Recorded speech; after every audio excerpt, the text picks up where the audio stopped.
Salamat Atan TV kanalının mehriban müştaqları. Hormatly tomoshaçylarymyz, Atan TV'de saýlanan habarlar. Habarymyzyň şuňky sanyna. Xitaýyň we Merkezi Aziýanyň daşary işleri ministrleriniň duşugy geçirilýär. Türkmenistanda täze ýokary tezlikli awtomobil ýolu gurular. Türkmenistan Halkara Sergiler Buýrosynyň baş assambleýasynyň mejlisine gatnaşdy. Russiýa Gazagystanyň üstü bilen Özbegistanyň gaz üçünçiligini artdyrar.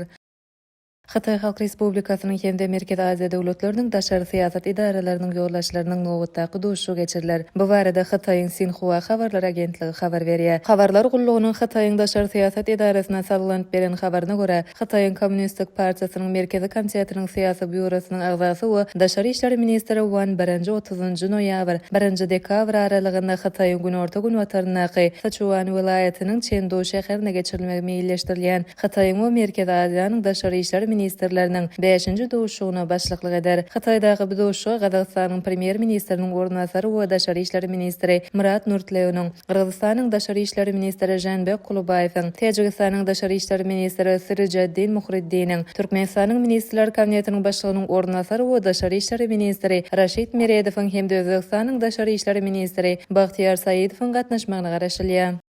Ojar Aziýa hususy kerhanasynyň binasyny türkmen firmasy bilen Xitaýyň Chain Turkmenistan Cultural Center kompaniýasynyň arasynda özara düşünşmek hakynda ähtnama gol çekildi. Bu alaşyk Saragat Mara Serhedawat ýokary tezlikli awtomobil ýolunyň gurulşy taslamasynyň durmuşa geçirilmeginiň çägine hyzmatdaşlyk etmäge gönükdirilýär. Bu barada habarlar portaly habar berýär. Bir resminama awtomobil ýolunyň gurulşyna tehnik we maliýet aýdan gollaw bermek babatda özara beýwitli hyzmatdaşlygy ösdürmek maksady bilen gol çekildi. Ähtnama ýokary tezlikli awtobanlaryň gurulşygyna zerur bolan ýokary tehnologiýa ulgamlary babatda almy tehnika hemde maliýe hyzmatdaşlygy ösdürmäge gönükdirilýär. Taraplar bu ýeri gowrumly infrastruktura taslamasyna maliýe serişdelerini çekmek babatda belelikde iş alyp barmak babatda alalaşdylar. Saragat Mara Serhedawat awtomobil ýolu Türkmenistanyň ulug torunyň esasy bölegine urlar. Şeýlekem bu taslama ýurduň durly seýitler bilen gatnaşyklaryny potolandyrmaga we logistika ulgamly gowlandyrmaga ýardam eder. Gol çekilen resminama Türkmenistanyň Xitaýyň arasynda infrastruktura we tehnologiýa ulgamly strategik hyzmatdaşlygy potolandyrmak babatda möhüm ädime urildi.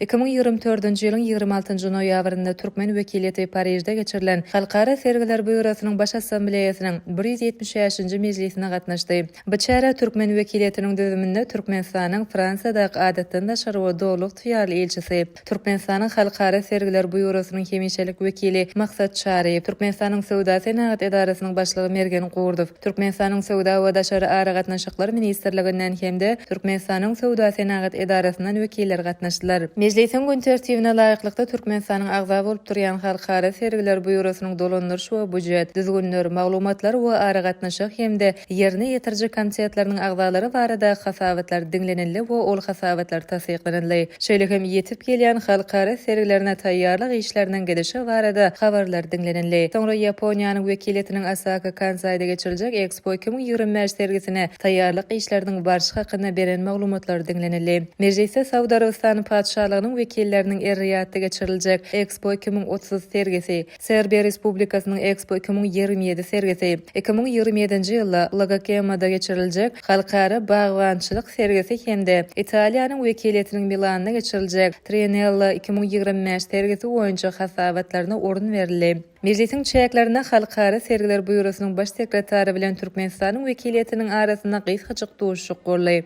Duşuk Türkmenistanyň geljekde Halkara Sergiler Buýrosy bilen hyzmatdaşlyk etmeginiň mundan beýleki ösüşleri barada özara pikir alşyldy. Şeýlekem Türkmenistanyň agza bolup durýan Halkara Sergiler Buýrosynyň dolandyryş we budjet komitetiniň nowatdaky mejlisini 2025-nji ýylyň 1-nji ýarymynda Aşgabatda geçirmek meýilleşdirilýäni bilen baglanşykly meseleler aralanyp maslahatlaşyldy. Duşukda jenap Dmitri Kerkenzad Türkmen wekiliýetine Halkara Sergiler Buýrosy bilen ýakyn ara gatnaşygy berkmäge işçän gatnaşýanlyklar üçin minnetdarlyk bildirdi. Hemde ol geljekde de sekretariýatyň özara beýwitli hyzmatdaşlyga taýýardygyny nykdy.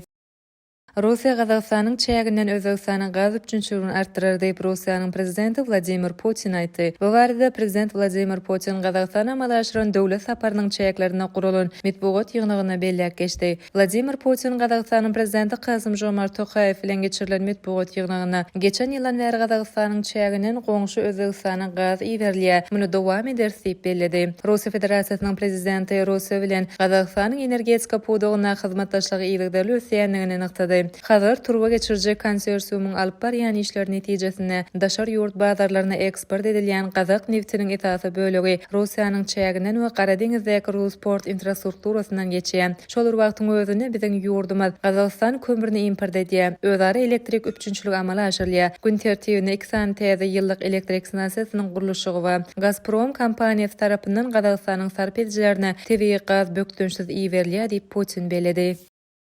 Ine mehribanmış doklar. Atawatan TV'de saylanan habarlar gepleşigimiziň şuňky sanyna size ýetirmek isleýän habarlarymyz şulardan ibaret. Gepleşigimiziň ilk sanyna görüşýänçek hoş sag bolun.